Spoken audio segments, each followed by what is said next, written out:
It was the summer of 1990. In a small industrial town on the outskirts of Ohio, the factory stood like a giant skeleton against the skyline. Steel beams, broken windows, and the constant hum of machines that never seemed to rest. Inside, men and women worked long shifts, some even through the night. Among them was Robert Lane, a quiet man in his mid-30s, known for never missing a single day of work. Robert wasn't the kind of person anyone expected to vanish. He had a routine, almost robotic. Wake up at dawn, eat the same breakfast every morning, walk the same route to the factory, and stay until his shift was over. Co-workers described him as reliable, maybe too reliable. You could set your watch to Robert's schedule, one man later told investigators. On the night of June 14th, Robert was assigned to the east wing of the plant, a long, dimly lit corridor where few liked working alone. The air was thick with dust and the smell of metal. The clock read 11:47 p.m. when Robert was last seen, heading into that hallway with his toolbox in hand. He was supposed to do a quick inspection, nothing unusual, but Robert never came back. When the shift ended, his locker remained untouched, his street clothes folded neatly as always. His lunchbox was still half full, sitting on the bench. It was as if Robert had simply walked into that hallway and dissolved into thin air. The police were called immediately. Search dogs combed the building. Every room, every storage area, every corner of that east wing was checked. But there was no trace of Robert, no footprints, no blood, no signs of a struggle. The strangest detail, the security camera at the end of the hallway caught only static during the time Robert disappeared. The rest of the night, the camera worked perfectly, and so began one of the most haunting mysteries that factory and the entire town would never forget. When Robert's disappearance hit the local newspapers, the entire town was shaken. The factory wasn't just a workplace, it was the backbone of the community. Fathers, sons, even grandfathers had spent their lives there. If a man could vanish inside those walls, then what else might the factory be hiding? Detectives began their investigation with Robert's co-workers. Some described him as a loner, polite but distant. He rarely joined the others for drinks after work and seemed to prefer the silence of the night shifts. But one worker, a woman named Elaine, remembered something unusual from that evening. She claimed Robert looked nervous, distracted, almost like he was being watched. Then came another strange discovery, a set of old maintenance records. According to the files, that east wing, where Robert was last seen, had a history of unexplained accidents, machinery failures, sudden power outages, even one incident back in 1978, when another worker broke his leg after claiming the floor gave out beneath him. Police dogs were brought in again, but this time something chilling happened. When they approached the east wing, the dogs began to bark furiously, refusing to move further down the corridor. Handlers had to drag them away. By now, rumors were spreading fast. Some believed Robert had run away, escaping debts or a secret life no one knew about. Others whispered darker theories, that something in the factory itself had taken him. The factory managers denied everything. They told reporters that Robert was a valued employee and insisted the building was safe. But behind closed doors, workers admitted they often heard strange noises at night, footsteps in empty hallways, machinery turning on by itself, and voices echoing from places no one should have been. Whatever happened to Robert, it was becoming clear that this was not just a missing person case. The factory itself seemed to be guarding secrets. Secrets that someone or something didn't want revealed.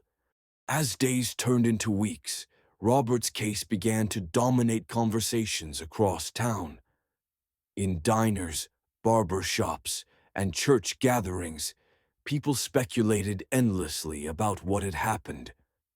Some swore they saw him walking near the old railway tracks.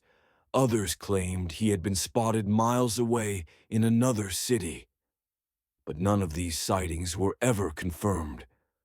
The police, under pressure, doubled their efforts. They interviewed Robert's family. His mother described him as a dutiful son who called her every Sunday without fail. That last Sunday, however, Robert's tone had been different.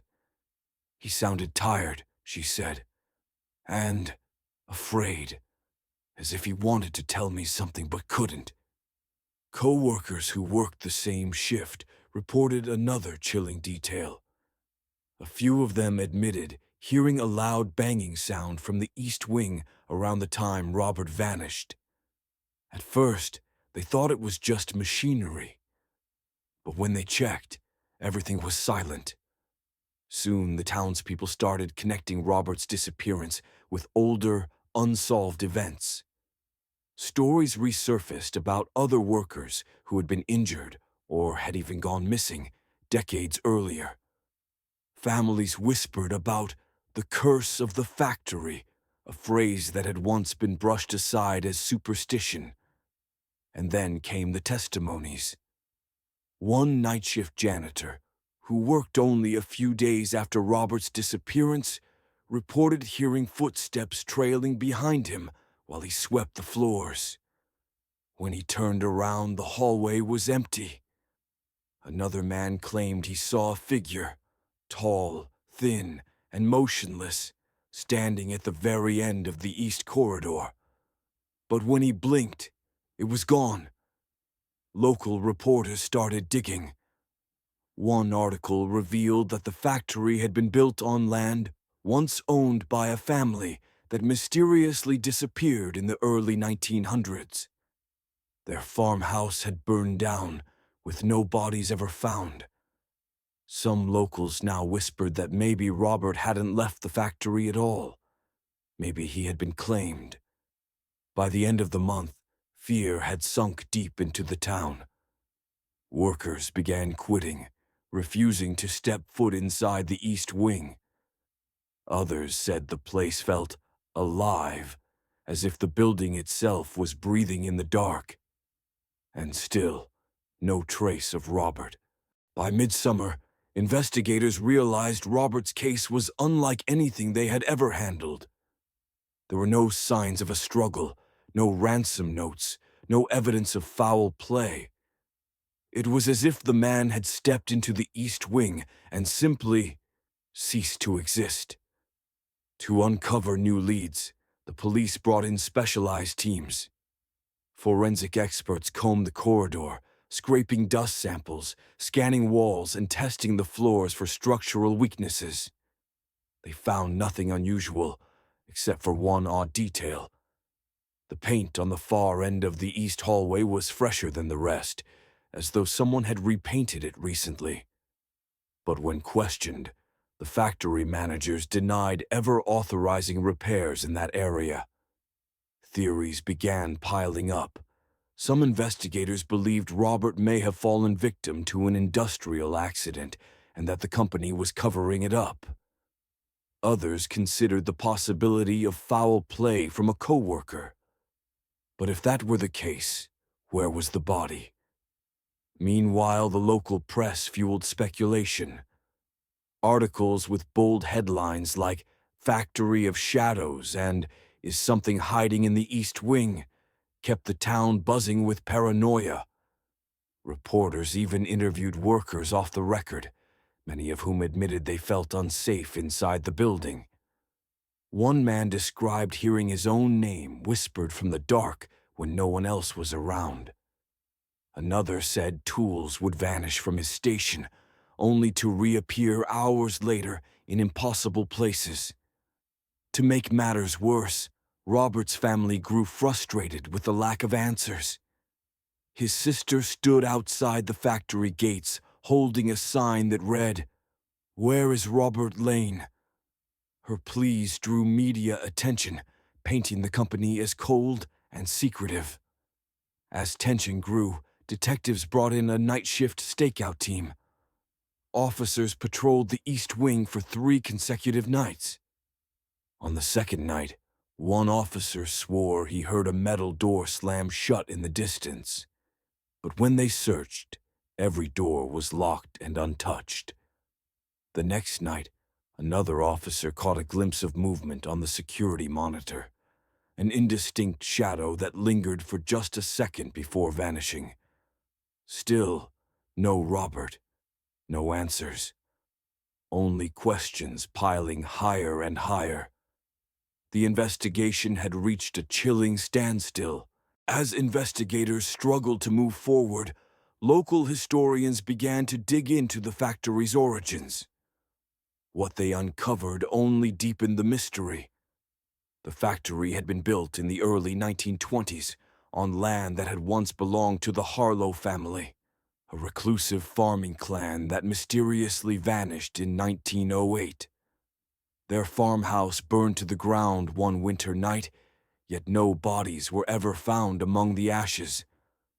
Rumors at the time spoke of strange lights in the sky, unexplained illnesses in their livestock, and neighbors who swore they heard screaming from the fields after dark. When construction crews broke ground for the factory years later, workers reported unsettling discoveries: human bones, old tools, even fragments of scorched furniture buried deep in the soil. Most of it was quietly discarded, chalked up to accidents of the past. But whispers of a curse began circulating among laborers before the factory even opened. Over the decades, the factory built its reputation on hard labor and steady production, but also on tragedy. Records showed a long list of accidents: machinery crushing workers, unexplained fires, fatal falls. A few deaths were officially recorded as suicides, though families often disputed that claim. They weren't the type, many insisted. They loved their families. They loved life. One chilling entry in the archives stood out. In 1949, an entire shift of workers reported hearing voices calling their names from the East Wing. Supervisors dismissed it as exhaustion. But 2 weeks later, a worker named Thomas Avery disappeared, vanishing during a night shift just like Robert decades later. His case remained unsolved. The East Wing had always carried a reputation. Dimly lit, colder than the rest of the building, and prone to sudden drafts, it felt unsettling even to those who didn't believe in ghosts. Some claimed the walls themselves seemed to hum at night, vibrating with an energy no one could explain. Now, with Robert's disappearance echoing past tragedies, many began to wonder if the factory was cursed ground, or if something much older and darker was at work beneath its foundations. By the fall of 1990, the factory had transformed from a place of hard work into a building wrapped in dread. No one wanted the night shift anymore, especially not in the East Wing.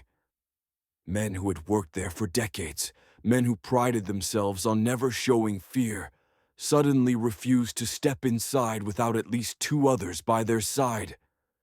Even then, their nerves cracked. Some would walk out mid-shift, pale and shaking, claiming the silence inside the East Corridor was worse than the noise of the machines. The report started small: odd noises, flickering lights, shadows that moved when no one was near. But soon they escalated. One worker, a man known for never joking, swore he saw Robert's reflection staring back at him from a darkened factory window. The eyes in that reflection were not alive. They were hollow, black pits, as if Robert had been drained of everything human. Another worker claimed he heard the sound of heavy boots dragging slowly across the floor, echoing through the empty hall. Everyone knew what kind of boots Robert wore. Then came the janitor's final night. For weeks he had complained about footsteps following him during his cleaning rounds. He begged management to assign him elsewhere, but they dismissed his fears. That night, he finished his shift, locked his cleaning cart in the supply room, and left a handwritten note on his supervisor's desk. It read, "There's something in that wing, and it's not human. If you stay, you'll feed it too." He never came back. Security cameras were installed soon after, but the footage raised more questions than answers. The cameras covering the East Wing glitched constantly. Static bursts, distorted figures, entire frames missing. On one tape, investigators saw a dark figure standing perfectly still at the far end of the hall. No details, just a tall, shadowy outline. When officers rushed to check, the hall was empty. Word spread quickly. Workers' families begged them to quit, some even moving out of town altogether. Shops nearby reported fewer customers, as if the factory's growing reputation as cursed ground was poisoning the whole town. And yet, production limped forward, because closing the factory would cost the owners millions. But beneath the fear and rumors, one idea grew louder every day. Robert hadn't simply vanished. Something had taken him, and whatever it wasn't finished. By the winter of 1990, the story of Robert Lane's disappearance had split the town in half. On one side were the pragmatists, the ones who said Robert's case was nothing more than a tragic accident. They believed he had fallen into a machine or slipped into one of the massive pits beneath the factory floor, and the company had chosen to cover it up rather than face lawsuits and federal investigations. On the other side were those who whispered of curses, ghosts, and something darker than human negligence lurking in the East Wing. Evidence seemed to feed both camps. Leaked papers hinted at a disturbing history. Documents suggesting the factory had quietly paid off families of workers injured or even killed under suspicious circumstances. These settlements were done behind closed doors in exchange for silence. It painted a chilling picture. Maybe Robert wasn't the first to vanish, just the first whose family refused to be silenced. His sister claimed that no offer of money had ever been made to them, but rumors spread anyway. People whispered in diners and taverns. What if they took the deal and are just lying? Meanwhile, word of the haunting spread beyond the town. Amateur paranormal investigators began arriving, setting up crude equipment in the East Wing under the cover of night. Most didn't last long. They described the air inside as unnaturally heavy, like walking into water.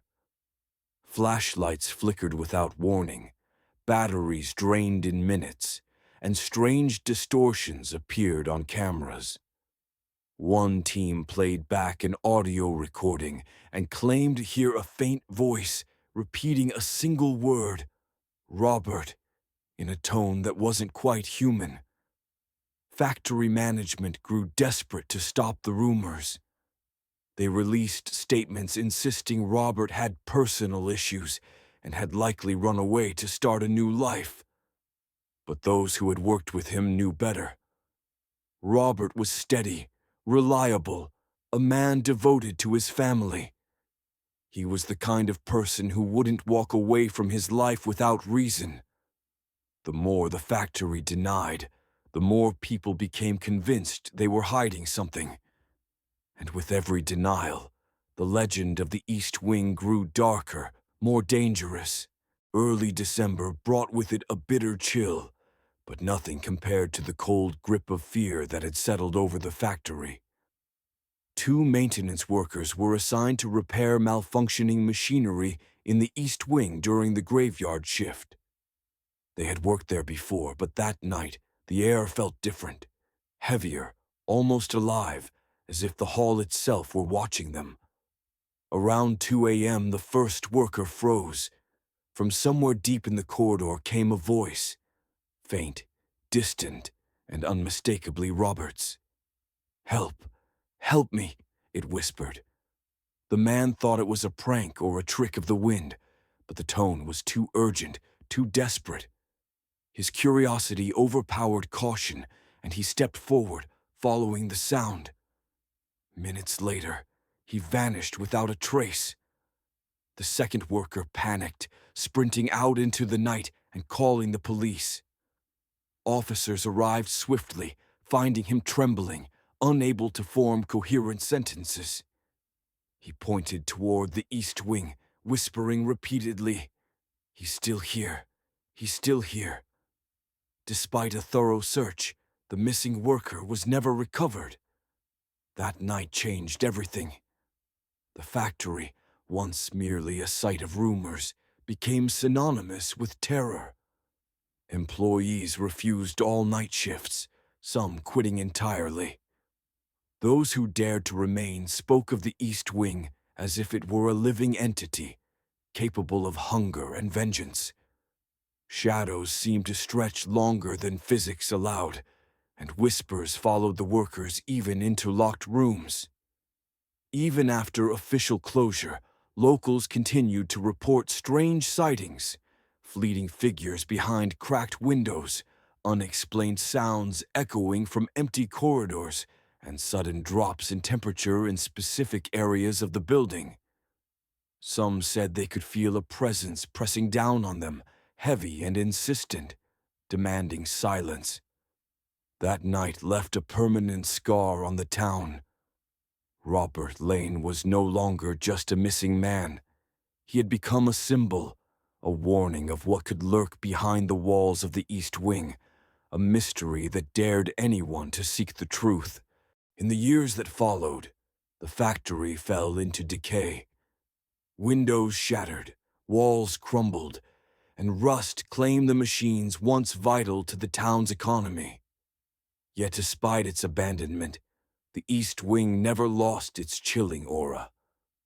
Locals whispered that those who entered felt an oppressive presence, as if unseen eyes were watching every movement. Paranormal enthusiasts, drawn by the factory's infamy, often ventured inside. Most left within minutes, shaken and pale, describing the same inexplicable phenomena. Shadows moving against the natural flow of light, cold drafts cutting through rooms with no ventilation, and faint voices echoing the names of those long vanished. Robert's case, along with the unresolved disappearances of other workers over the decades, became part of the factory's legend. No bodies were ever found, no evidence surfaced, and closure remained elusive. The building itself seemed to reject any attempt at rational explanation. Periodically, a new rumor would emerge. Someone had gone missing near the property, or an explorer had been found wandering miles away, disoriented and terrified. Police dismissed these reports as coincidences or exaggerations, but the town knew better. The factory's East Wing had a reputation, one that transcended official records or legal documents. Tourists, thrill seekers, and journalists would occasionally come to see it, only to leave with wide eyes and hushed voices. The local guides would tell them, "Don't linger too long. The building has a way of remembering those who enter." Even decades later, the factory's story remained alive in the town's memory. It wasn't just a building, nor just a workplace. It was a monument to mysteries left unsolved, a shrine to shadows, and a warning that some secrets are never meant to be uncovered. More than 30 years have passed since Robert Lane disappeared, yet the story refuses to fade. The factory remains, rotting but stubbornly standing, a relic of industry and mystery alike. Its east wing, once the heart of production, is now the heart of fear. Some locals swear that on quiet nights, you can see a shadow standing in the far window, a silhouette that does not move with the wind. Others claim to hear faint, deliberate footsteps echoing through the empty corridors, growing louder the closer you approach. Robert's disappearance is no longer just a cold case. It has become a legend. Scholars, journalists, and thrill seekers continue to speculate. Was he the victim of a cover-up, buried under concrete and secrecy? Or did the factory's dark history consume him, as it may have consumed others before him? Theories abound, but no evidence ever truly answers the question. Visitors occasionally dare to enter the East Wing, cameras and recorders in hand. Some report fleeting glimpses of figures that vanish when approached. Others hear voices, sometimes calling their own names, sometimes whispering just one word: Robert. Even the most skeptical leave unnerved, shaken by something unseen yet palpably present. The factory, once a place of labor and life, has become a monument to the unknown. Its walls guard secrets too deep, too sinister for most to comprehend. And somewhere within that darkness, perhaps Robert remains, waiting, watching, and reminding anyone who dares approach that some mysteries are never meant to be solved. The question remains, will anyone ever uncover the truth? Or will the East Wing continue to claim its shadows, one soul at a time?